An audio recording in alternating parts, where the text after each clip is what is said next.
आणि आता कळव्यामधनं एक बातमी येते। छत्रपती शिवाजी शासकीय रुग्णालयातील निवासी डॉक्टरसोबत शिकाऊ डॉक्टर्स देखील सामूहिक रजेवर गेलेले आहेत। काल रात्री एका महिला शिकाऊ डॉक्टरसोबत रुग्णाच्या नातेवाईकांनी गैरवर्तन केलेलं आहे आणि याच्या निषेधार्थ हे आंदोलन करण्यात आलेलं आहे।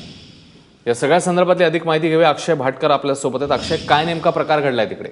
काल रात्री 12:15च्या सुमारास एका पेशंटच्या नातेवाईकांनी ही जी महिला शिकाऊ डॉक्टर होती तिला मारहाण करण्याचा प्रयत्न केला, कारण की जे रेसिडेंट डॉक्टर आहेत ते सुट्टीवर होते आणि या शिकाऊ डॉक्टर सगळा भार होता।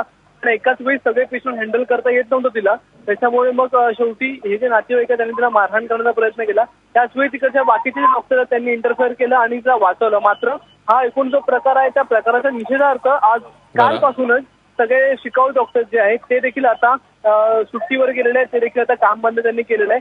आणि सध्या हॉस्पिटल प्रशासन जे आहे त्याच्याशी त्यांच्या वाटाघाटी सुरू आहेत। नेमकं कधी ते आता पुन्हा कामावर रुजू होतील हे अजून सांगता येत नाहीये, कारण की अजूनही त्यांचं जे हे काम बंद जे आंदोलन आहे ते सुरूच आहे। त्याच्यामुळे कळव्याच्या आणि ठाण्यातल्या एकूणच जे पेशंट्स आहेत, जे रुग्ण आहेत, त्यांना खूप मोठा याचा त्रास सहन करावा लागतोय। अश्विन, अक्षय, धन्यवाद या सगळ्या माहितीबद्दल।